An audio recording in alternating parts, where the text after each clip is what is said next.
to take complete control of WWE as his greatest champion. What's going on, WWE fans? You're watching The Ring Report, where the wrestling never stops. Subscribe, hit the bell, and let's break it down. An arena swallowed in darkness. Thousands of fans hold their breath, hearts pounding, waiting for that one unmistakable sound that once defined an era. For years, they dreamed of it, discussed it in hushed tones, flooded social media with theories, and kept the hope alive. And now, in 2025, that dream has finally come true. Seth Rollins has done the unthinkable. He has reunited the Shield. But this isn't just nostalgia or fan service. This is redemption, reconciliation, and the rebirth of brotherhood that once reshaped the wrestling world. The broken visionary. The echoes of the Shield's story began long before their triumphant return. Once the most dominant force in WWE, their legacy was built on rebellion, unity, and unbreakable loyalty. Yet behind that image of invincibility were cracks that time and fame only deepened. By the early 2020s, Seth Rollins had fallen into one of the darkest stretches of his life.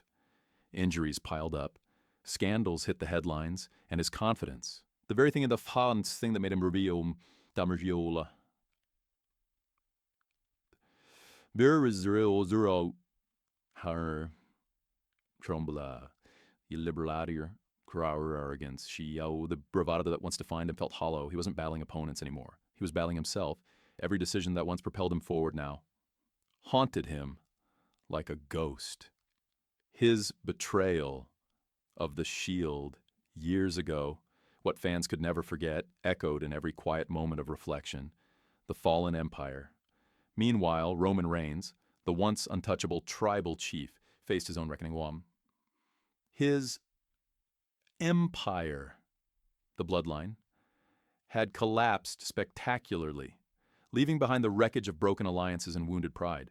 After years of dominance, Roman vanished from WWE screens, his absence as deafening as his roar once was. The man who once ruled over the company with absolute authority had disappeared into silence, his armor stripped away. The myth of invincibility was gone, and what remained was a man unsure if his kingdom had ever truly belonged to him. The lone wolf's path. Jon Moxley, once Dean Ambrose, had gone his own way, far from the polished lights of WWE. In the brutal world of independent circuits, he fought not for glory, but for survival. His matches were violent poetry, blood, grit, and heart all wrapped in raw emotion. But even in his success, something inside him remained unfinished. The scars ran deeper than any steel chair could leave. Moxley's rebellion wasn't against authority anymore. It was against the emptiness left behind by the brotherhood he once had. The Shield had shaped him, and no matter how far he ran, its shadow always followed. The subtle signs of rebirth. Early in 2025, something changed. Seth Rollins began to act differently. His social media grew cryptic. Photos of black tactical gloves on locker room benches, sudden flickers of a siren during his entrance, glitchy Titantron flashes of 3 silhouettes standing together. Fans thought it was just another one of Seth's psychological games. But behind the scenes, the truth was far more profound. Seth had reached out to Roman and Moxley, not as competitors, not for television ratings, but as brothers. Years of resentment had eaten away at all three, and they were tired of running from their own reflections. Roman had lost his crown. Moxley had lost his calm. Seth had lost his soul. What started as a simple conversation turned into something greater, a vow to heal what fame had destroyed. The confession. The first true spark came on a cold February night. In 2025, on Monday Night Raw, Seth Rollins walked into the ring without his signature swagger.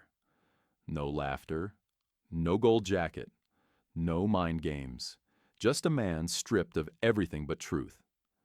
He introduced himself not as the visionary, but as Colby Lopez, the person behind the mask.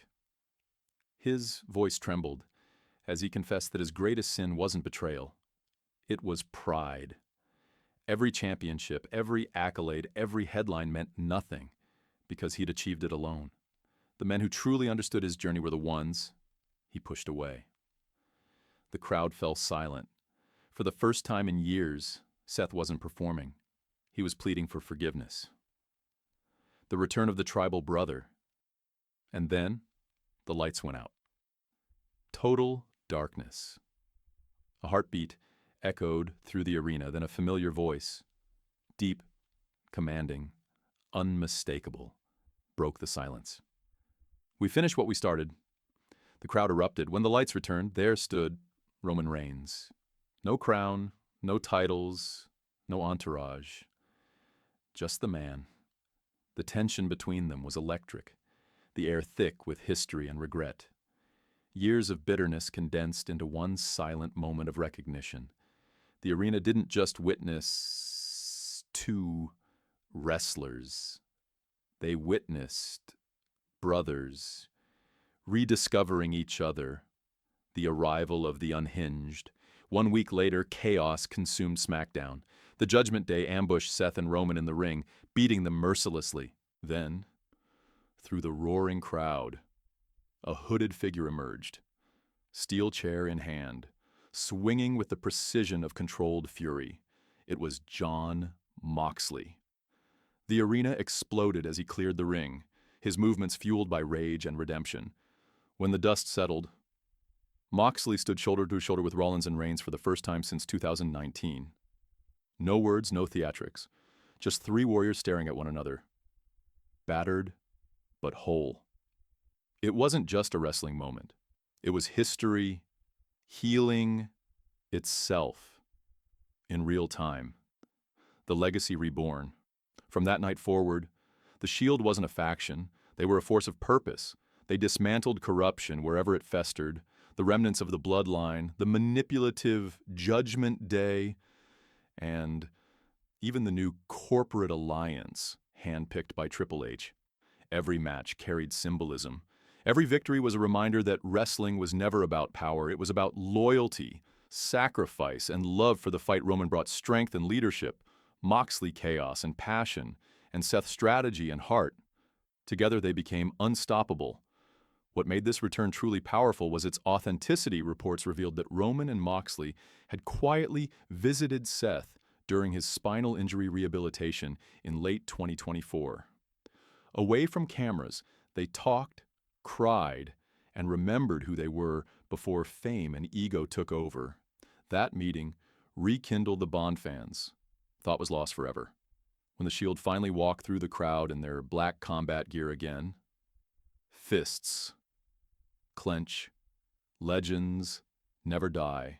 Seth Rollins didn't bring the Shield back for money, fame, or nostalgia.